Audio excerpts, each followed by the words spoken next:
It lays the predicate and the foundation for the development of a weather satellite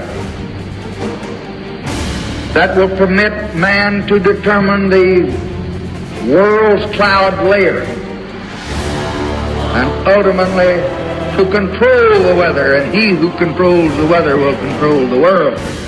These are indeed strange days on planet Earth.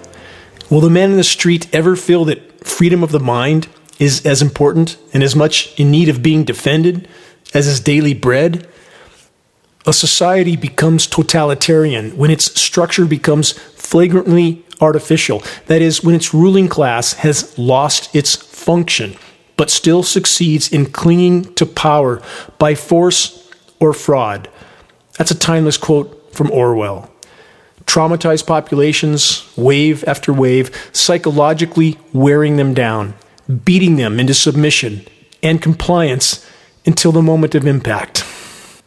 Far too many are still trying to convince themselves that the tidal wave of converging threats that looms over us all is just, quote, alarmism. Question, is such a conclusion based on data and statistics or just think happy thoughts belief systems? The answer is clear for any that conduct objective research. Collapsology. How many have ever heard this word? The term collapsology is a neologism, a recent term used to designate the transdisciplinary study of the risks of collapse of industrial civilization. Collapsology is concerned with the general collapse of societies induced by climate change, scarcity of resources, vast extinctions, and natural disasters, which aren't so natural anymore, are they? Although the concept of civilizational or societal collapse has already existed for a very long time, collapsology focuses its attention on contemporary industrial and globalized societies.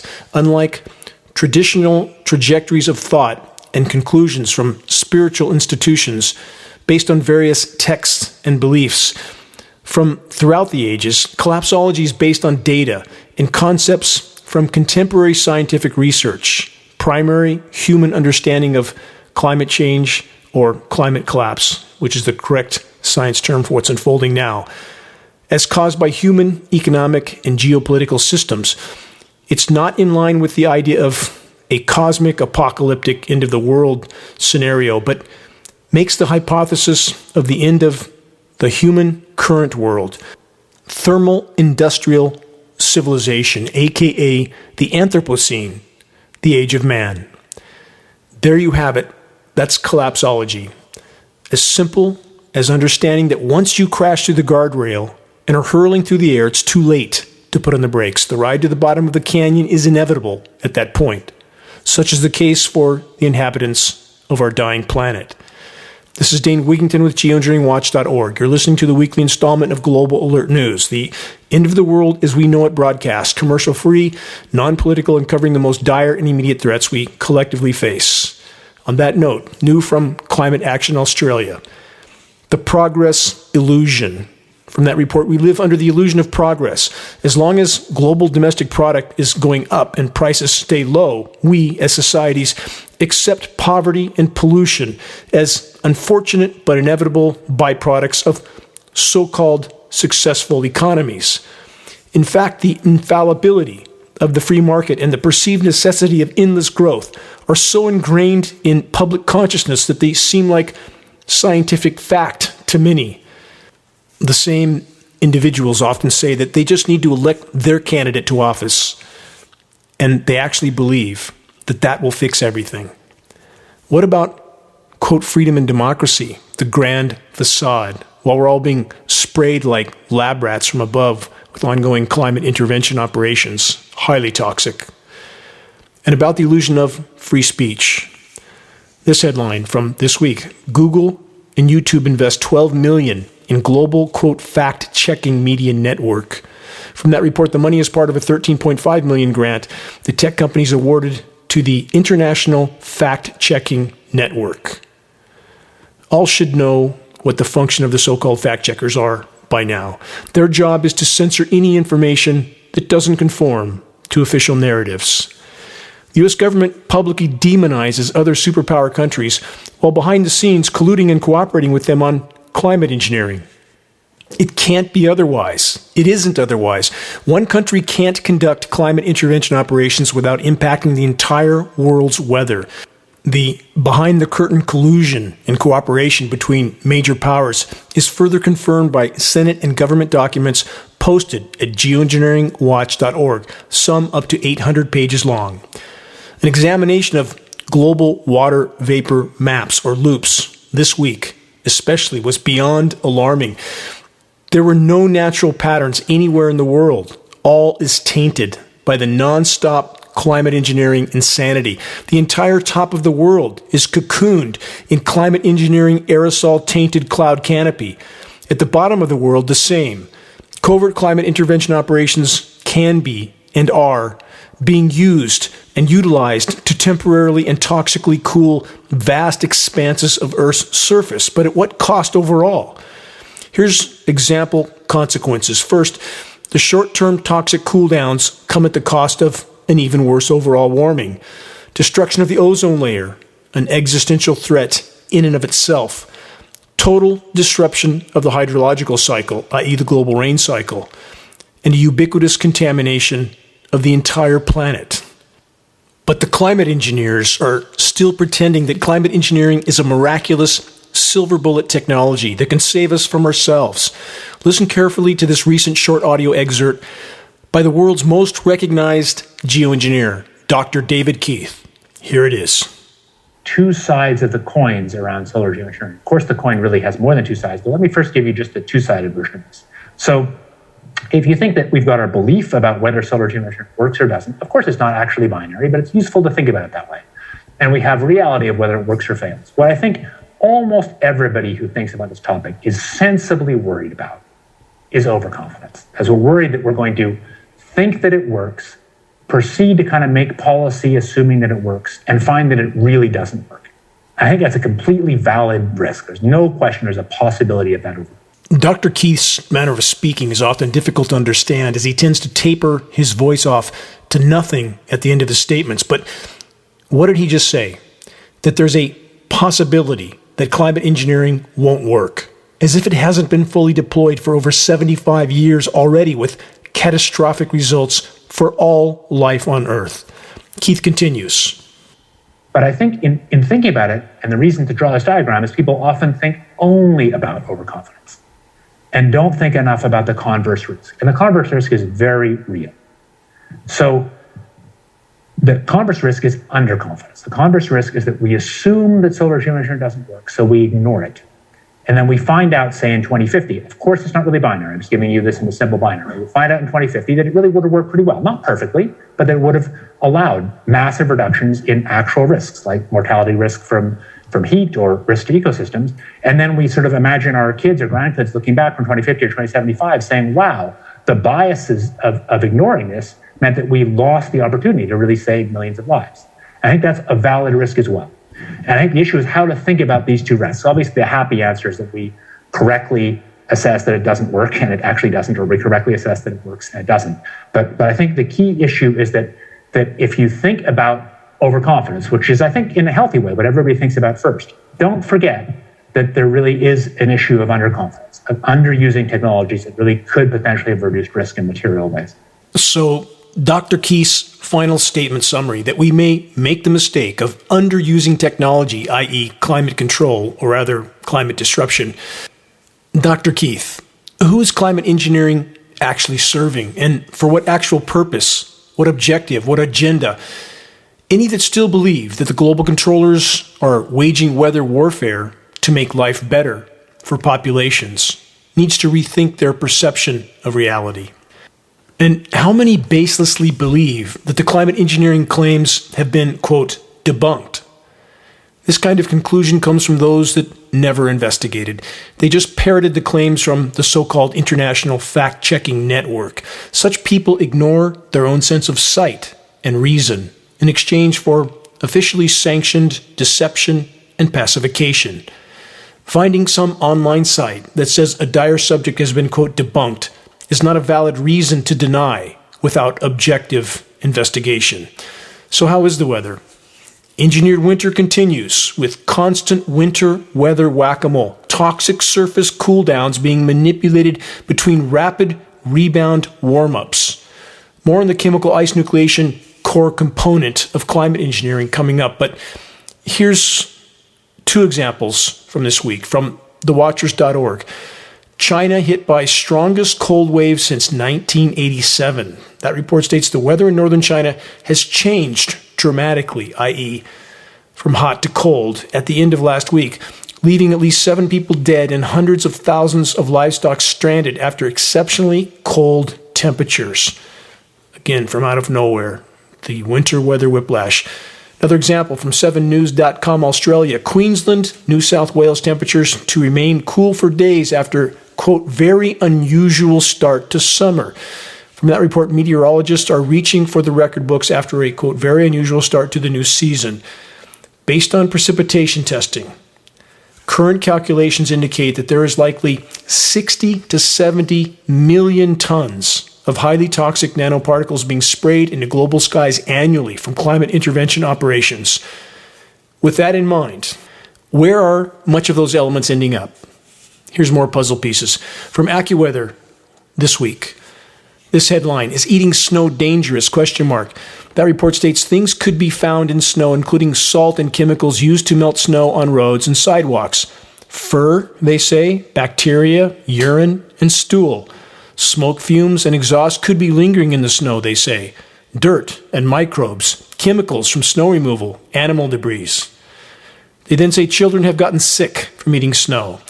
Let's stop for a moment to consider all these statements. This report, of course, completely ignores climate engineering contamination, but warns us not to eat snow from places that no even slightly conscious person would eat it from anyway. How many choose to eat snow from the roadside or yellow snow, etc.? Yet global testing has long since proven that the snow from every conceivable location on the planet is contaminated, including the North Pole, South Pole, and the top of Mount Everest. Many of the elements identified in this contamination are climate engineering elements. The report continues with this. Kids getting unusual bacterial infections that were traced back to the environment and assumed to be connected to eating snow off the ground. The AccuWeather report then states someone who eats a large amount of snow or snow with a large amount of contamination could be very sick. They say if you have ingested snow, it is important to let your doctor know so that they can run the appropriate tests. Stop and consider what this AccuWeather report just stated, that if we ingest snow, we should, in essence, take the same steps as we would if we were poisoned. That's the world we live in. Here's a report from the weathernetwork.com. They seem to think toxic snow is funny. Here's their headline. Quote, snow laughing matter, why you should never eat snow. No, not funny. Living in a toxic fishbowl that's killing us all is not funny. Another headline, same theme from prevention.com. Is it safe to eat snow? Doctors explain possible side effects. Think of the insanity of all this. Another one from yahoo.com.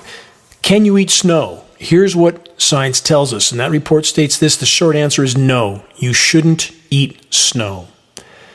Chemical ice nucleation for weather modification, i.e. engineered winter, is so core to all of this. Search the engineering winter section on the homepage of geoengineeringwatch.org. Help us to expose this core part of climate engineering, that geoengineeringwatch.org is the only source attempting desperately to disclose. We need help doing so. Next question, where's all the trillions coming from to pay for the climate engineering Manhattan Project that's being carried out in our skies? From the Hill.com this week, Defense Department fails another audit. From that report, the Defense Department has failed its 5th ever audit, unable to account for more than half its assets. The report then states, after 1,600 auditors combed through the DoD's $3.5 trillion in assets and $3.7 trillion in liabilities, and I think these numbers are low by about 1,000%. I'll get to that. Officials found that the department couldn't account for about 61% of its assets, which include nearly 2.9 million military personnel equipment, and weapons, including 19,700 aircraft. That's quite a bit to lose, isn't it? And more than 290 ships and physical items, including buildings, roads, and fences on 4,860 sites worldwide. That's definitely called empire. But as I just mentioned, is the Hill.com article only telling a small fraction of the truth? Let's rewind to this 2020 headline from Yahoo.com. The Pentagon's 35 trillion accounting black hole. And that is corroborated by the most sites, 35 trillion, not 3.5. So is the Pentagon's missing 3.5 trillion actually 10 times more? Is it 35 trillion? The truth is that we'll never know the real total because the private bankers that print the money, literally, can manufacture as much money as they want from thin air. They own militaries, thus countries. But the Ponzi scheme only works until biosphere collapse brings the party to an abrupt end. That time is here and unfolding by the day. On the subject of total societal domination from MSN.com, a central bank digital currency is humanity's worst nightmare. From that report, the central banks are preparing to replace all physical funds with a digital currency, the CBDC. That's a central bank digital currency. If they're allowed to accomplish this, it will give them full control over humanity, as they can monitor every transaction you make, limit what you can spend, and even delete your funds at will. Question: how many have any idea how the matrix works and what they have planned as biosphere collapse unfolds and accelerates? Here's more to consider from this week. Another headline of unfolding collapse. Math of electric vehicles at odds with America's power grid. From that report, America's aging electric grid is desperately in need of an upgrade. It can't and won't keep up with the incoming electrical demands of low-carbon living. And by the way, most are already figuring out that electrical everything isn't low-carbon living. The report continues. A recent study by National Grid found that an electric vehicle revolution would, unsurprisingly, lead to a significant increase in electrical demand along highway corridors. Things are so dire to the Mid-Continent Independent System Operator, the outfit responsible for overseeing the Midwest electric grid. They have said that demand for electricity has already outstripped the creation of supply. That's just one example. And of course, there's the fact that, again, carbon fuel electrical generating facilities are producing the electricity for the electric cars. So what are they actually doing for the environment? And there's the third world child labor slaves digging up the elements used in electric vehicle batteries. Another point that electric vehicle advocates don't want to talk about. On the subject of going hungry, it's a fate that will soon enough be faced by all of us, short of a complete course correction by our species. In addition to countless forms of human activity degrading soils and waters all over the world, climate intervention operations also continue to target crop production. And there are still more factors further adding to the food production collapse. From numerous sources this week, Netherlands to close up to 3,000 farms to comply with EU rules. From that report, government tries to cut down on nitrogen pollution, they say, in a move to reignite tensions with farmers who say the industry is unfairly targeted. That point's certainly true in many ways. I publicly presented climate engineering data to the California Air Resources Board in front of a room full of farmers that were forced to buy new lower emissions farm equipment, while the California Air Resources Board admitted to me publicly in front of the farmers that they, the board, ignore the climate engineering particle pollution because that isn't in their jurisdiction. Again, while the farmers are being forced to buy new equipment for particle pollution that is perhaps 1/100,000th of what the climate engineers are dumping into our skies. This is criminal, all of it. Next, more brilliant breakthroughs from the so-called climate science community. From phys.org, this headline from this week: animals are key to restoring the world's forests. Long-term data set reveals. A new report uncovers a powerful yet largely overlooked driver of forest recovery: animals. This is more brilliance from the so-called science community. Their statement is like stating if everything wasn't dying, everything wouldn't be dying.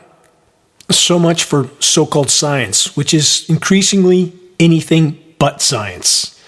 About the dying animals, another headline from this week.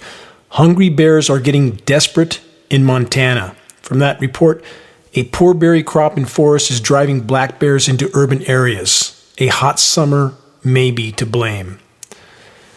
The bears are starving, not just black bears, but all bears, including, of course, polar bears. In fact, search starving polar bears online. Look at the images and videos. If what you see doesn't move you to the marrow, if it doesn't overwhelm you with pity and compassion, something's wrong with you. Though looking at the polar bear images inflicts deep, deep pain for me, I will not turn away. I will never forget their plight. All of us should remember and consider that if the human race remains on the current course, the fate of the polar bears will soon be ours. Think about that while viewing those images. A desperate small black bear recently managed to break into an almost 10-foot-high steel storage container I have.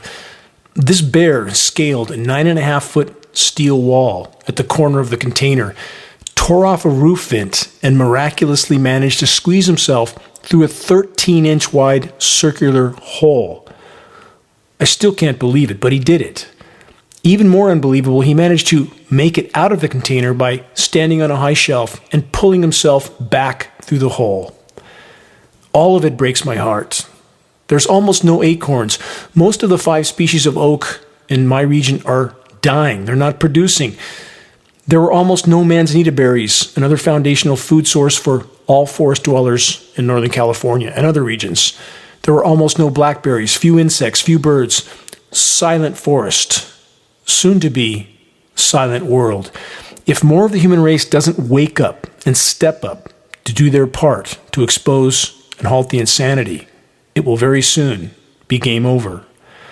Species extinction rate today, 15,000 times the background rate. Fully 1.5 million of, quote, normal. And the masses are still waving sports banners, gulping down beer and pizza, and pretending that their chosen political puppet candidate will save them from what's coming. About insanity, here's another example. And yes, there are countless forms of self-destructive human behavior, though highly toxic climate intervention operations are at the top of the list. There is much, much more. What is the true price of a gallon of gas? From Mother Jones' Journal, mounting scientific evidence rekindles fracking health concerns. From that report, there's a growing evidence of a correlation between the industry's activities and an array of health problems ranging from childhood cancer, this is a follow-up on previous stories I've given on this broadcast, and the premature death of elderly people from respiratory and endocrine disruption issues. Children living near Pennsylvania wells that use fracking to harvest natural gas are 2 to 3 times more likely to contract a form of childhood leukemia, covered that in previous broadcasts, than their peers who live further away. Cocktails of chemicals injected a mile or more underground to crack open gas-bearing fissures in shale threaten underground supplies. It doesn't threaten it, it completely contaminates it forever. With more than 17.6 million people living within a mile of a fracked oil or gas well, the result, says the report, is a public health crisis. What about the crisis in our skies? Again, we're talking about 8 billion people exposed to what's being dumped into our skies that cannot be escaped from, no matter where you live, no matter where you try to hide. We are all breathing these nanoparticles in with every single breath we take. Back to the grand finale of the carbon fuel carnival of insanity, which, for the record, the power structure is using to fuel geoengineering jets as they relentlessly spray the entire planet. And even so, how many are clamoring for cheaper gas in spite of the unseen and unmentioned costs to anyone and everyone, including themselves? From Bloomberg.com, U.S. to auction almost 1 million acres in Alaska for oil drilling. The Biden administration plans to offer hundreds of thousands of acres off the coast of Alaska for new oil and gas drilling next month. In the words of Sarah Palin, drill baby drill. Perhaps they think there's no point in not drilling since all the marine life is almost dead anyway. And the Navy's war games contributing to that as they have, quote, permits to kill millions of mammals as if there's millions left. circus of insanity. From Politico.com, this: Biden gives Chevron permit to restart Venezuelan oil sales. So much for the demonization of Venezuela, not that it had any merit in the first place. And a quick reminder from just last year, this headline from the Center for Biological Diversity: lawsuit filed after Biden opens 80 million acres in the Gulf of Mexico for oil drilling. Earth Justice filed the lawsuit in federal court in the District of Columbia on behalf of Healthy Gulf, Sierra Club, Friends of the Earth, and the Center for Biological Diversity. Yes, all the tax-exempt environmental hypocrisy organizations that continue to deny climate engineering on behalf of Big Brother government, scratching each other's back, so to speak. That's how the game is played. More global headlines of weather whiplash: a combination of climate engineering and planetary meltdown. From BBC, UK weather prompts second spring due to mild November weather. Flash winter weather whiplash, chemical cloud seeding operations likely coming for the UK soon. From AccuWeather, temperature swings, fast-moving storms remain in the forecast for the Northeast. The report states, quote, quick-hitting storms will continue to dart across the northern tier of the U.S. Does that sound like natural weather to anyone? Winter storms that dart around? That's climate engineering and chemical ice nucleation. Any place they can find moisture and create a surface cool down, that's exactly what they're doing. From AccuWeather, New York City winter forecast. AccuWeather calling for more snow than last year. Again, AccuWeather is simply reading a script for the scheduled weather given to them by climate engineering contractors like Raytheon and Lockheed Martin. They say the month of November brought big swings in temperature, rounds of chill and warmth that each lasted for several days at a time. They then state, meteorological winter started on Thursday this week, but prolonged waves of Arctic air and the chance for nor'easters may not arrive until after the start of the new year. They then say, how much longer will temperatures keep flip-flopping? Here's the answer to that question: for as long as climate intervention operations are allowed to continue. Earlier this week, nearly the entire continental U.S. was covered in rainless aerosolized cloud canopy. A zonal stream of Pacific moisture was being bombarded with climate engineering, jet aircraft, chemical ice nucleating operations. In essence, a massive chemical cooling conveyor, robbing desperately needed rain from the west. On that note, back to the engineered drought catastrophe, Target, California. Search that title for a nearly decade-old public presentation I gave that accurately described what would and did happen. It had to happen if climate engineering operations weren't exposed and halted. From Yahoo News, California cities brace for water cuts in a fourth year of drought. The National Oceanic and Atmospheric Administration, NOAA, predicted in October that the alarmingly dry conditions in the U.S. are likely to continue.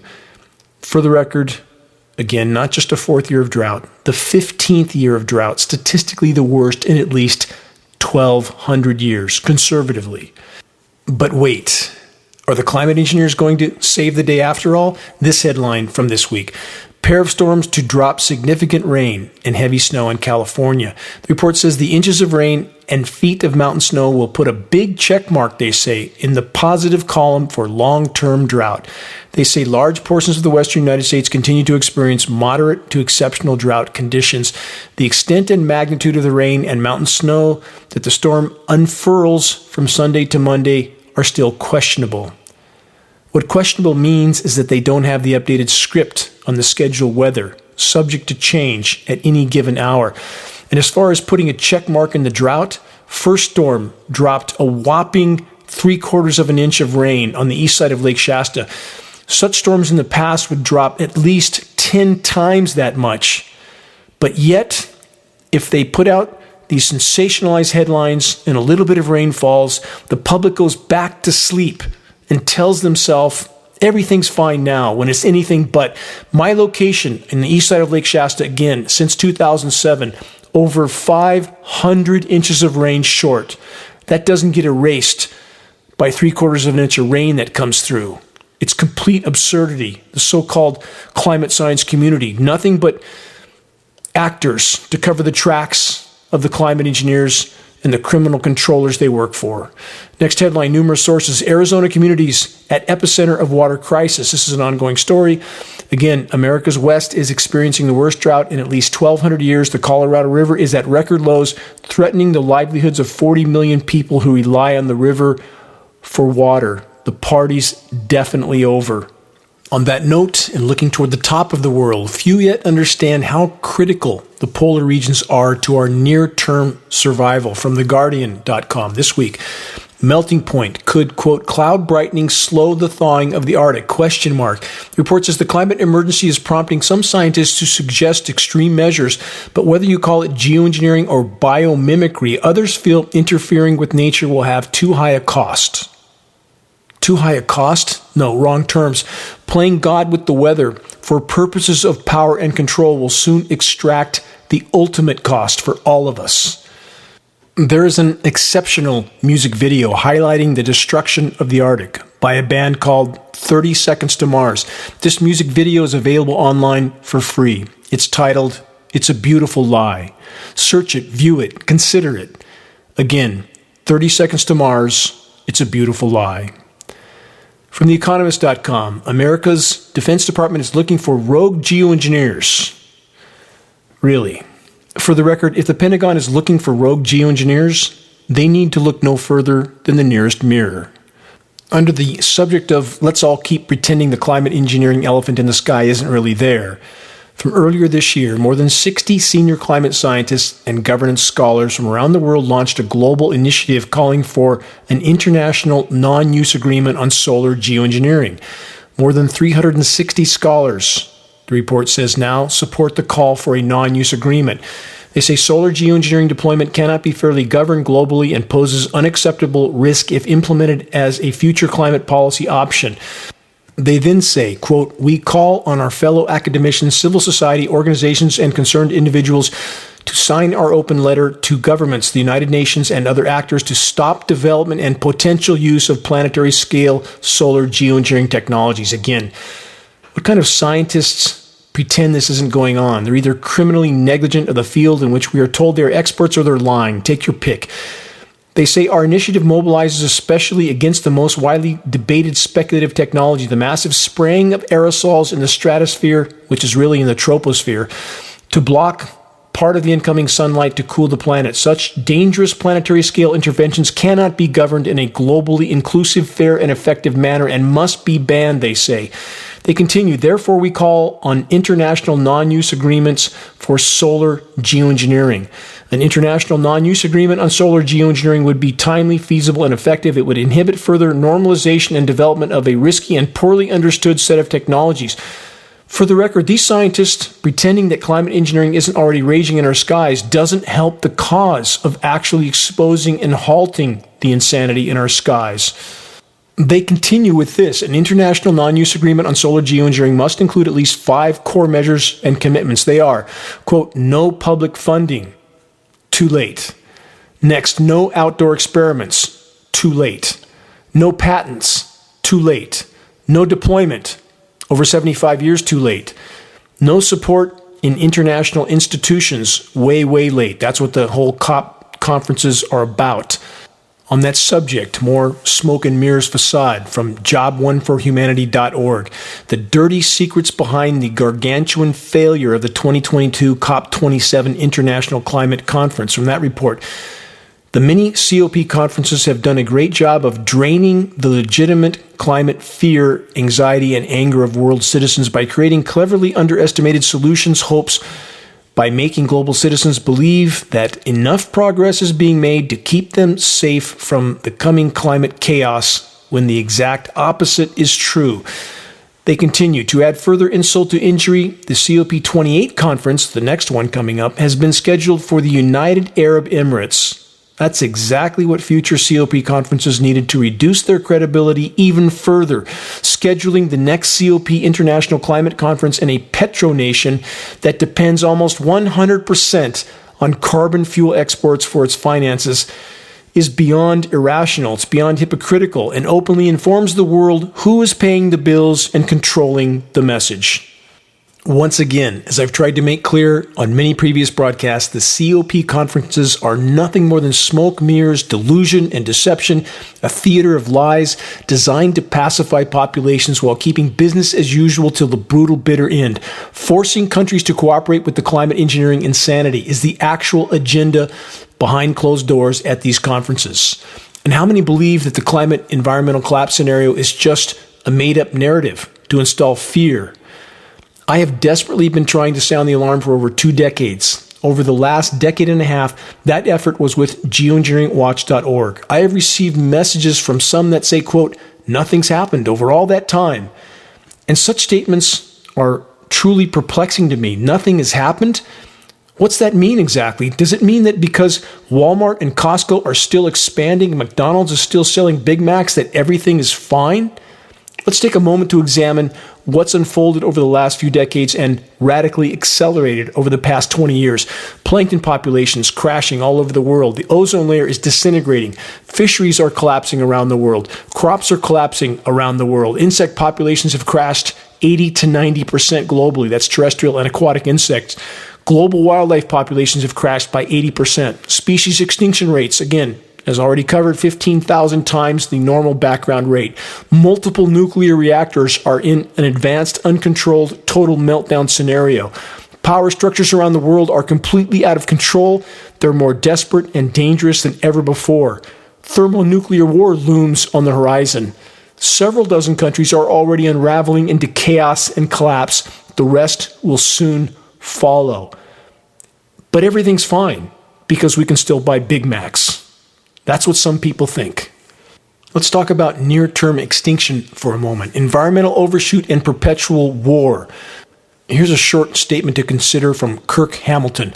The first of 2 important genetic traits that predispose humans to environmental overshoot and war is limited intelligence.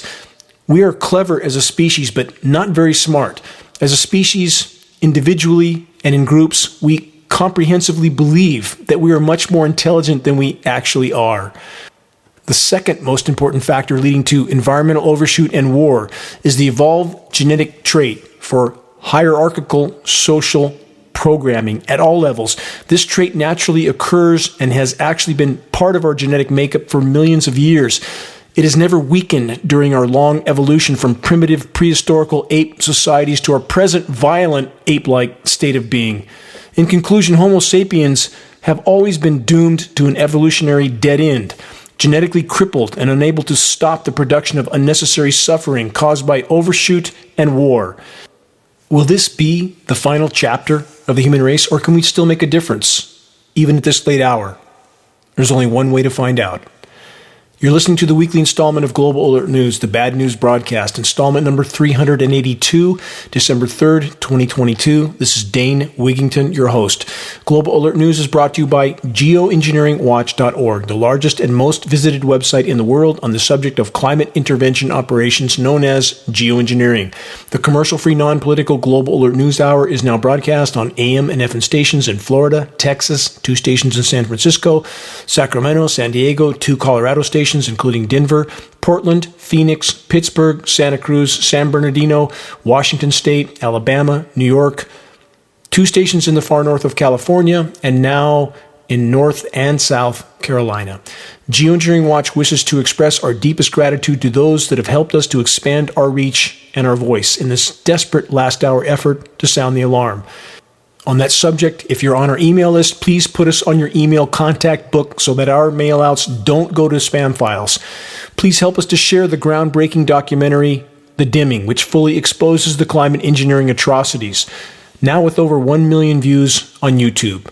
The best way to share is by circulating the direct link to The Dimming by email directly from the homepage of geoengineeringwatch.org. Sharing directly helps us to overcome social media censorship. When viewing our YouTube of The Dimming or Global Alert News or any other Geoengineering Watch video on YouTube, please subscribe, share, and comment, all of which helps us to circulate critically important data to a much wider audience. About reaching those that still aren't looking up, Geoengineering Watch awareness-raising materials can be found on our homepage. Our only goal to provide activists what they need to move this fight forward. There's very high quality printed materials and just added climate engineering conversation starters, our new Geoengineering Watch shirts with very high quality 4-color images on both sides of the shirts, scannable business cards and bumper stickers, all effective tools to help strike up a conversation on the climate engineering issue. And that's how you plant a seed of awareness. Doing so is the first and most important leap we can make toward getting the as of yet uninformed to start looking up. Waking the masses to the climate engineering onslaught is the great imperative. If we can expose it, we can stop it from the inside out. If you want to share a picture of you wearing a Geoengineering Watch shirt, perhaps at a gym, farmer's market, busy street downtown, etc., please send us your photo so that we can post it as part of our activist compilation, which is now part of our materials page. The images encourage others to make their voices heard in this all-important battle to sound the alarm. Moving on. The Western military-industrial complex facade of freedom and democracy. NATO isn't a defense alliance. It never was. Rather, it is a tool of U.S. colonial domination. Consider the following statement from General Smedley Butler in 1935. He said, quote, "I spent 33 years in active military service, and during that period I spent most of my time as a high-class muscle man for big business, for Wall Street, and for the bankers. In short, I was a racketeer, a gangster for capitalism." That's the part that the U.S. military has long since played, the muscle for the banksters that run the planet. Again, this reminder, the U.S. military is the largest single source polluter on Earth. Humans versus nature, our long and destructive journey to the age of extinction. From Climate Action Australia, Horn of Africa, extreme drought deepens hunger in a region beset by conflict. The World Food Program is working with governments on the front lines of the region's climate crisis as millions struggle to eat across the Horn of Africa. In Ethiopia, Kenya, and Somalia, 22 million people currently face a severe hunger crisis after 4 consecutive failed rainy seasons. The report then says, alarmingly, this figure is expected to increase with a 5th poor rainy season forecast by the end of the year. Again, this is the scheduled weather. The report says the drought has resulted in unimaginable suffering amid the traditional nomadic population lands, which have sustained for generations. They are gradually collapsing due to erratic climate patterns. Extreme food and water scarcity have killed about 7 million livestock across the Horn of Africa. Approximately 3.9 million children are severely malnourished in Ethiopia alone. How can people just go about their lives when this is happening, pretending it isn't happening?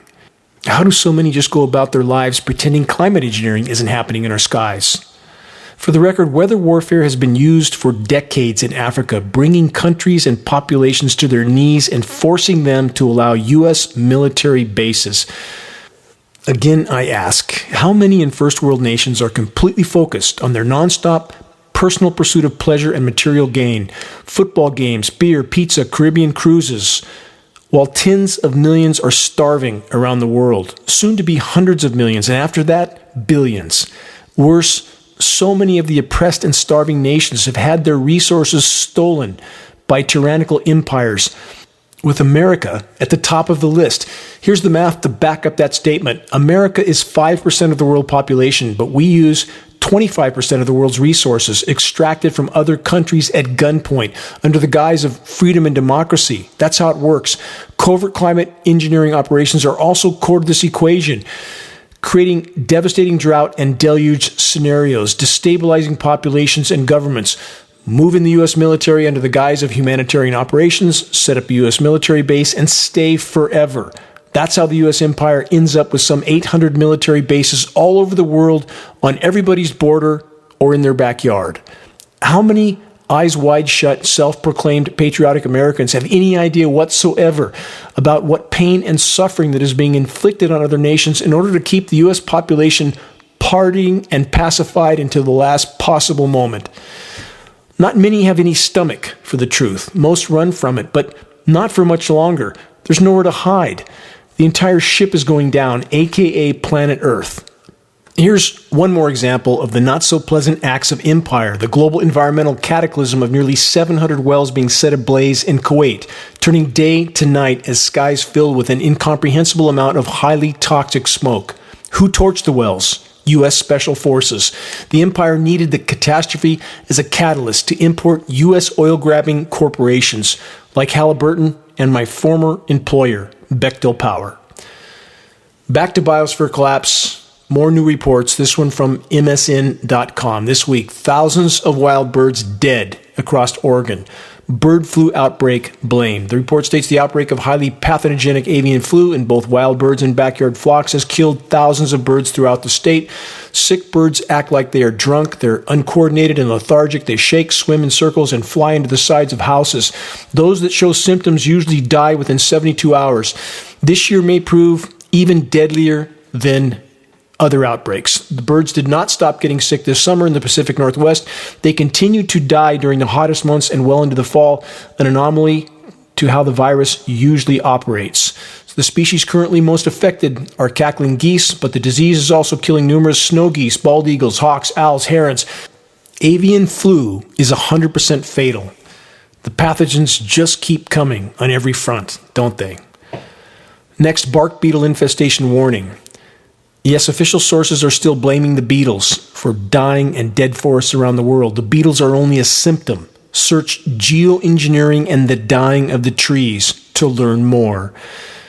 A reminder of this National Geographic report from earlier this year, which is certainly coming true. The drought in the western U.S. could last until 2030. That's literally the scheduled weather for the U.S. West. But if climate engineering continues, that date won't matter. None of us will likely be here. Next headline, nature strikes back. The world underwater, Nigeria, Pakistan, Philippines, Thailand, Vietnam, Australia, Italy, and other countries. No, not nature striking back. That's weather warfare being waged. From Futurism.com, scientists increasingly call to dim the sun. The report says the idea of solar geoengineering, or shooting untold dollars worth of particles into the stratosphere to reduce the warming of the sun, has long since been seen as a last resort for tackling a growing climate crisis. They say despite plenty of opposition to the idea of meddling with the entire ecosystem at once, an increasing number of scientists are starting to seriously study the possibility. No, it's just tinfoil hat stuff, right? Describing everything we see in the sky with the exact elements named in climate engineering patents showing up on the ground, the exact results: destroyed ozone layer, disrupted hydrological cycle, blotted out, featureless, filthy-looking skies, trails that expand and linger for hours. Everything they describe is happening, and yet we're told we're not seeing what we're seeing. And we're the tinfoil hat-wearing people, not them. Really? The report says just last month, the White House announced a 5-year research plan to study geoengineering, a sign that the idea has moved out of the realm of science fiction amidst a period of rapidly rising temperatures and failed climate targets. They continue, even with an almost complete halt on the use of fossil fuels, carbon fuels, humanity is headed towards catastrophe. No, not headed toward. It is inevitable at this point. They say that kind of bleak outlook has more and more researchers turning to investigate geoengineering as a potential last resort. Yeah, let's jump from the frying pan into the fire. That'll fix everything. The report then states we're only starting to understand the possible side effects, particularly on a global scale. They continue, we believe there's no governance system existing that could decide this, and that none is plausible. They finish with this, will there ever be a point where humanity will have to resort to measures as drastic as geoengineering? ? Already done. Collapse is here, with climate engineering operations further fueling the fire. Can the human race still learn from the past? Are we still capable? Consider this report headline, Model of Easter Island Collapse Might Reveal Message for Today. I think so. When a thriving civilization suddenly collapses, it's often a mystery, and an ominous one. For Easter Island, approximately 1000 to 1400 AD, experts believe it was a case of humans overexploiting their natural resources, most specifically the palm tree. As many as 16 million of them, but exactly where did the culturally rich Rapa Nui society go too far? Researchers have recently developed a mathematical model that describes the evolution, the quick rise and fall of Easter Island during its golden age. Their model considers the interaction between natural resources and population and generates a close estimation of the civilization's collapse time, which can be applied to other similar scenarios. Easter Island, about 2,230 miles or 3,600 kilometers off the coast of Chile in the Pacific Ocean, was and is one of the most isolated inhabited islands in the world. Unlike most individual societies of today, or even in the past, Easter Island can be considered as a closed system. The first settlers were thought to arrive about 400 AD from Polynesian islands to the west. Over the next 1,000 years, the Rapa Nui people developed a relatively advanced and complex culture. They farmed a variety of crops, built more than 1,000 30-foot-tall moai, that's the stone statues that face out toward the sea, and saw their population increase to at least 7,000. Some archaeologists estimate up to 20,000 inhabitants. But Easter Island's rapid growth also meant that the society was reaching the carrying capacity of its ecosystem. In other words, the isolated island could no longer support its human inhabitants. The Rapa Nui continued to cut down the island's palm trees, which once covered nearly the entire 160 square kilometer island. They cut them down at a steady rate, completely heedless to the long-term effects. Sound familiar? The civilization's equilibrium point, where humans can coexist with the available natural resources, was surpassed. It was obliterated. From that point, collapse was imminent. By 1225, the island had only half as many palm trees as it once had. By 1400, there were practically none left. Consequently, the population's size quickly reversed its ascent and fell back to less than 2,000 individuals by 1600. Surely they exhausted the most important resource, the trees. At that point, they were forced to change their lifestyles, fighting amongst themselves instead of collaborating. Could collaboration and cooperation amongst the several tribes have changed the final chapter of the evolution of the Easter Island society? We'll never know. In 2015, the controllers seem to have decided that Easter Island was too obvious an example of the track of the human race. So they rewrote the truth with this headline: Easter Island's demise may have surprising new explanation. What this means, the report says, is that the people of Easter Island may have been struggling against natural environmental barriers to success rather than degrading the environment themselves. The new study suggests that Easter Island's people were indeed suffering before the Europeans came along. The story of their downfall, however, may be less about environmental degradation than pre-existing environmental constraints. What does that even mean? The 2 points are inseparable. Pre-existing environmental constraints means that there were not infinite resources on this very finite island. How hard is that to figure out? How many scientists did it take to come up with this miraculous conclusion? That it isn't possible to endlessly expand a population, to endlessly consume finite resources on a finite environment and expect to survive. And in fact, that's exactly what the Easter Islanders did. But now, because this comparison is too clearly parallel to the total insanity of perpetual consumption by industrialized, militarized society, the so-called scientists are pumping out a report of truly Orwellian doublespeak by saying that the Easter Islanders didn't actually destroy their environment, they just didn't have enough environment to keep destroying their environment, as they multiplied out of control. That's the exact same historical conclusion with a different wrapper. I'll say it again. We live in a planetary asylum run by the criminally insane and inhabited by far too many that are all too happy to pretend it's all going to magically work out. Good luck with that. In years now past, I greatly enjoyed being deep in the forest during a rainstorm, under a tarp or in a tent. I relished listening to the life-giving rain, the miracle of real weather, untold millions of tons of water floating through the skies, nourishing the land, the animals, and the trees. And now the forest and all who once lived there are dead or dying. There's no natural weather, none. All is tainted. In my region on the east side of Lake Shasta, instead of 9 months of off and on rain throughout the year, it's now 2 or 3 months, as the climate engineers completely disrupt the Pacific storm track to our west. Not opinion, satellite image proven fact. The rain that does come, generally later and less than predicted, is toxic, no longer bringing life to the forest, but rather a slow, insidious death.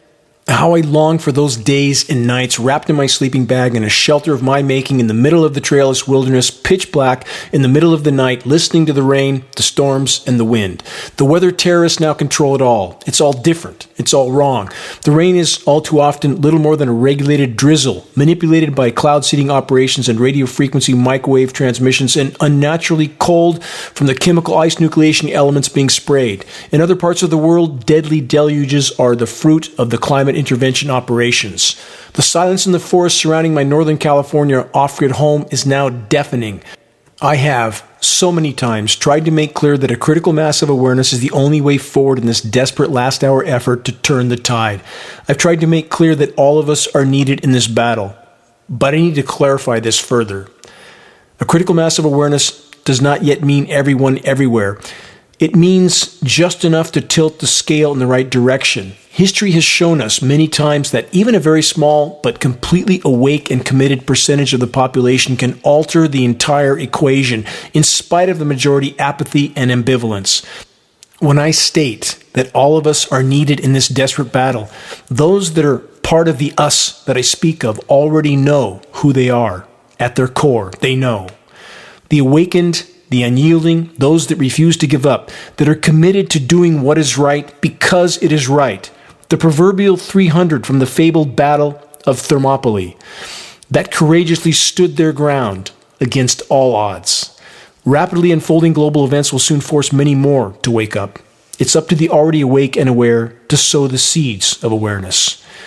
We can make a difference, even at this late hour. Striving to do so is not just an option, it's our absolute obligation to the whole, to the children, to the entire web of life. Passing on credible data from a credible source, sharing the link to the Dimming documentary, sharing article links from Geoengineering Watch, sharing Geoengineering Watch printed materials, which can be found on our homepage. Check the activist suggestions link on the homepage of geoengineeringwatch.org to learn specific details on how you can help to move this fight forward. The courageous few can be, must be, the catalyst that awakens the many. Make your voice heard, make every day count. Time is not on our side. Until next week, this is Dane Wigington from geoengineeringwatch.org.